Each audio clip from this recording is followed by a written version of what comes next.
Here's more wrestling news for July 14th, 2022. And we're kicking off this afternoon with WWE, as it was just a few weeks ago that the WWE Universe erupted when Brock Lesnar made his return to SmackDown, as nobody expected to see him back just yet.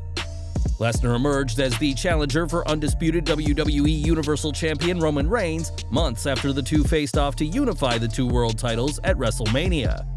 On that night, thanks to a slight assist by Paul Heyman, it was Reigns who emerged victorious, but will lightning strike twice? The two will face off at SummerSlam in a last man standing match, and we present to you 3 potential endings that WWE are currently planning. Number 3. The unlikely ending. Given that the pair will compete in a last man standing match, it may be difficult to say that the ending could be unlikely. A last man standing match is pretty self-explanatory, and while the match is no disqualification, we can't count out WWE doing something drastic to protect both men. After all, Seth Rollins' infamous 2019 Hell in a Cell match against The Fiend was also no DQ, yet the bout was stopped for Rollins being too violent against Bray Wyatt's alter ego. We can't rule out WWE doing something similar to ensure that neither man loses cleanly and possibly set up a rematch, despite promoting this as the last encounter between the longtime rivals. It would certainly be a surprise, though not one fans would be happy to see, and for the sake of the crowd, the feud, the match, and for common sense itself, we hope WWE avoids using this ending. Number 2. An old nemesis comes back for the Beast. Prior to Brock Lesnar's return, the eyes of the WWE Universe were on Drew McIntyre, who had openly challenged Roman Reigns to a title match at Clash at the Castle. It's been a year and a half since Drew last held a world title, so we imagine the Scottish Warrior wasn't thrilled to see Brock jump the queue and book his ticket for SummerSlam. McIntyre has spent a year or so out of the world title picture, and now, on the cusp of finally challenging for the title again, he's no doubt unhappy about Lesnar F5ing his way into another title match, his first match back since losing his previous championship match. It'd make sense for McIntyre to interfere and put Lesnar out of commission, ensuring a clear path for himself to lock horns with Reigns in Cardiff. McIntyre has defeated Lesnar in the past, but is yet to beat the Tribal Chief one-on-one, and it could be Drew's need to prove himself after a year out of the title hunt that costs Lesnar dearly. Number 1. The Tribal Chief's empire crumbles. Perhaps the biggest shock that could come out of SummerSlam is Roman Reigns losing the undisputed WWE Universal Championship, especially if this loss comes at the hands of his own relatives. The Bloodline has been instrumental in saving Roman Reigns' championship countless times, but the same cannot be said for the reverse scenario. Sure, Reigns is teamed with his cousins at times, but more often than not, the Usos are left to fend for themselves.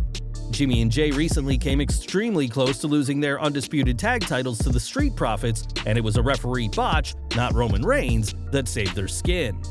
Simply put, Reigns' work with the Usos is a one-sided relationship, and we can't forget that Reigns feuded with both men, attacking both of his cousins early into his tenure as the head of the table.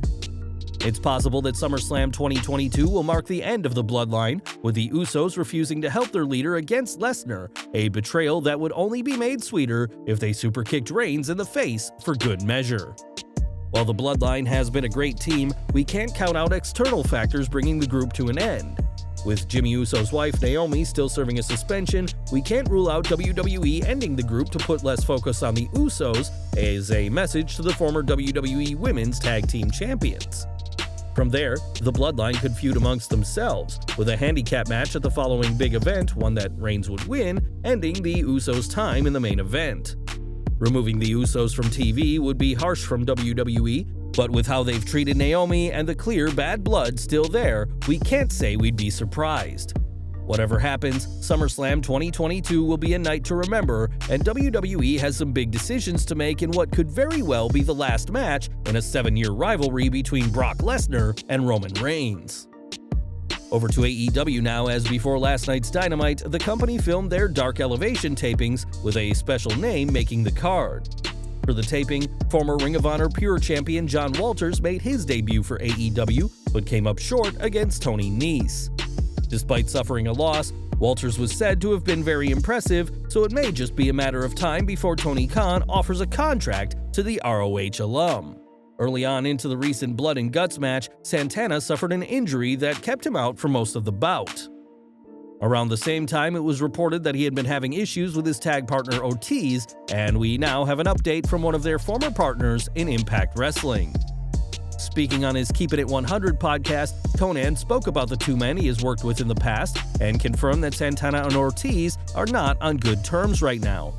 Santana has recently been teasing leaving AEW, tweeting things like soon and 126 days, seemingly counting down the days until his contract expires. With no word on how long he'll be out with his injury, Santana may have already wrestled his last match with AEW, as Tony Khan said he expects him to have a long rehabilitation process. For Santana, his future in the ring remains unclear, but whatever comes next, it doesn't look like he'll be working with Ortiz anytime soon. At WCW Starrcade 1999, Bill Goldberg delivered a stiff kick to the face of Bret Hart, which would forever change the life of the Hitman. That kick would ultimately lead to the end of Bret's career, and all these years later, the Hitman hasn't gotten over the whimper his legendary run ended on. This week, Goldberg spoke about the incident during an appearance on The Michael Kay Show and told Peter Rosenberg that it hurts him to see Bret hasn't forgiven him. When an accident happens and you tell your side of the story and nobody believes it, especially the person negatively affected by it, yeah, it sucks. I will take it to my grave because I am sure that he will never forgive me. What else can I say? I said I was sorry and that it was unintentional. It was the furthest thing from my mind, I don't know, 1,000,000 times. And of those 1,000,000 times, he's come back with, yes, was intentional, he's a punk, he didn't know what he was doing, and ruined my career. While Bret's in-ring career ended that night, Goldberg would go on to join WWE, winning the World Heavyweight Championship, and would later become a two-time Universal Champion. To this day, Goldberg is still able to have matches, something Bret simply cannot do, and the Hitman will likely remain resentful for years to come. And we're ending today by looking back at 2019. WWE, NXT, and AEW Dynamite began going head-to-head in a battle for brand supremacy in a war that AEW won pretty much hands down. The Wednesday Night Wars saw a lot of talented wrestlers do all they could to earn those precious extra viewers, but despite having been popular for years, NXT struggled to get any sizable victories. Killer Kross was one of the superstars on the battlefield during the Wednesday Night Wars, and while speaking to Steve Fall of NBC Sport Boston, he explained that some in NXT were too focused on Dynamite. I do know that there are some people who focus way too much on what other people are being paid and their quarterlies and what the demographics are and stuff like that. At the end of the day, I hate to say it, it's true though, as a wrestler, you can only be accountable for so much. So if you're going to concern yourself with details that are completely out of your control, you're not going to enjoy this anymore. Kross was certainly successful in NXT, having 2 reigns as NXT champion before his disastrous main roster call-up. But as far as he's concerned, some superstars should have spent more time focusing on their own work and less on the competition. Well guys, that's our news for today. Please share your comments below. Also hit the like button, subscribe to our channel, and hit the bell icon to receive all notifications. And as always, thanks for watching.